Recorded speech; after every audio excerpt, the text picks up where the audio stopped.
प्रभु यीशु मसीह मरकर जीवित हुए। इस बात पर कैसे विश्वास किया जा सकता है? इस बात को हम कैसे समझें? कोई व्यक्ति का मरकर जीवित हो सकता है?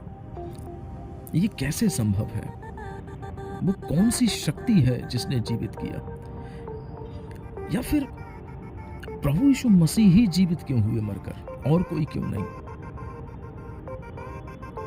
और जब जीवित हुए तो वो कौन लोग थे जिन्होंने यीशु को देखा? वो कौन से प्रमाण हैं जिनके आधार पर हम ये विश्वास कर सकते हैं कि प्रभु यीशु मसीह मरकर तीसरे दिन जीवित हुए? और सबसे पहली बात, प्रभु यीशु मसीह मरे कैसे? किस तरीके से मरे? वो कौन से ऐसे प्रमाण हैं जिनके आधार पर हम ये यकीन कर सकते हैं कि प्रभु यीशु मसीह मरकर जीवित हुए? मेरे प्रिय भाइयों और बहनों, मैं आपके लिए कुछ लोगों से परिचय कराना चाहता हूं, या कुछ लोगों के बारे में बताऊंगा जिन्होंने सिर्फ इसी विषय पर पीएचडी करी है, जो प्रकांड विद्वान हैं। जो बातें आपके मन में हैं वो ऑलरेडी इन विषयों पर स्टडी कर चुके हैं, रिसर्च कर चुके हैं। कुछ ऐसे लोग हैं जिन्होंने आज से करीब 2090 साल पहले क्या क्या हुआ था, उस समय के इतिहास, राजनीतिक, धार्मिक, आर्थिक, लोगों के विश्वास, बहुत सारी चीज़ों पर स्टडी करी। वो कौन कौन से लोग थे जिन्होंने विश्वास करा, उन्होंने क्या देखा, क्या छुआ, क्या पाया, किसके साथ वो गए, इस तरीके की बहुत सारे प्रश्न उन्होंने स्टडी कर चुके हैं। ऐसे कई लोग हैं जिनके बारे में बताऊंगा। सबसे फर्स्ट पर्सनालिटी है, पहले विद्वान हैं प्रोफेसर गैरी हैबरमास, जो दुनिया में नंबर 1 विद्वान इसी सब्जेक्ट के कहे जाते हैं।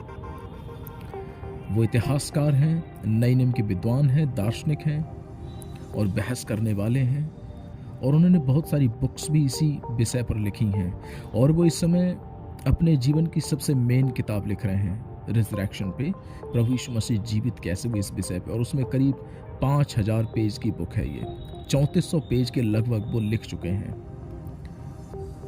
तो आप इनके लिए पढ़ सकते हैं। इन्होंने बहुत सारी पुस्तकें इसी विषय पर लिखी। इन्होंने पीएचडी भी इसी टॉपिक पे की है। सेकंड हैं प्रोफेसर माइकल लिकोना, इन्होंने भी पीएचडी इसी टॉपिक पे की है। इन्होंने करीब 2-3 किताबें इसी टॉपिक पे लिखी हैं। ये भी डिबेटर हैं और नए नियम के विद्वान हैं। ये इसी टॉपिक के बहुत अच्छे विद्वान हैं।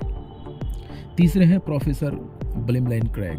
विलियम लेन क्रेग दुनिया के 10 सबसे महान दार्शनिकों में से एक हैं और दुनिया के 3 सबसे महान धर्म वैज्ञानिकों में से एक हैं। और ये दार्शनिक हैं, धर्म वैज्ञानिक भी हैं और एक क्रिश्चियन अपॉलोजिस्ट हैं। और इन्होंने 2 पीएचडी करी हैं। पहली पीएचडी थियोलॉजी में, खास करके एग्जिस्टेंस ऑफ गॉड पे करी है। सेकंड पीएचडी रिजरेक्शन पे की है। आप इनके लिए भी पढ़ सकते हैं, इनके लिए सुन सकते हैं यूट्यूब पे। इन्होंने भी कई सारी किताबें लिखी हैं। चौथे विद्वान हैं NT. Right. NT. Right England के हैं। उन्होंने the resurrection of the son of God करके एक बुक लिखी है। उसमें करीब 800 पेजेस हैं। वो भी ब्रिलियंट विद्वान हैं इस टॉपिक के, प्रभु यीशु मसीह जीवित कैसे हुए। उन्होंने फर्स्ट सेंचुरी में क्या क्या हुआ था उस समय, वो सारे टॉपिक्स कवर करे हैं। एंड एक और व्यक्ति हैं जो हालांकि उन्होंने बहुत सारी बुक्स नहीं लिखी हैं और उन्होंने पीएचडी इसी टॉपिक पे की है। उनका नाम है बेंजामिन शॉ। ये गैरी हैबरमास की जो टीम है उसमें से एक व्यक्ति हैं, जो गैरी हैबरमास के लिए वो 5000 पेजेस की बुक लिखने में हेल्प कर रहे हैं। तो ये 5-6 लोग हैं। और भी बहुत सारे लोग हैं, जैसे आप डॉक्टर माइकल ब्राउन के लिए पढ़ सकते हैं। उन्होंने भी रिजरेक्शन पे एक बुक लिखी है। डॉक्टर सीन मैकडवेल को पढ़ सकते हैं, उन्होंने भी एक बुक रिजरेक्शन पे लिखी है। एंड और भी कुछ लोग हैं। तो ये खास करके मैं कहूँगा कि इन 4 व्यक्तियों को आप पढ़ सकते हैं जो प्रकांड विद्वान हैं इस टॉपिक पे, प्रभु यीशु मसीह जीवित कैसे हुए। मुझे आशा है कि आपको ये बहुत अच्छा लगा होगा। और यदि आपके पास प्रभु यीशु मसीह जीवित कैसे हुए, इसमें बहुत सारे प्रश्न हैं, कन्फ्यूज़न है एंड आपको यकीन नहीं हो पा रहा है, तो आप इन सारे विद्वानों की बहुत सारी डिबेट्स हैं उनको आप यूट्यूब पे सुन सकते हैं। इनकी बहुत सारी किताबें पीडीएफ में आपको गूगल पे भी मिल सकती हैं, आप वहाँ से डाउनलोड करके पढ़ सकते हैं। प्रभु आपको बहुत आशीष दे। Thank you very much.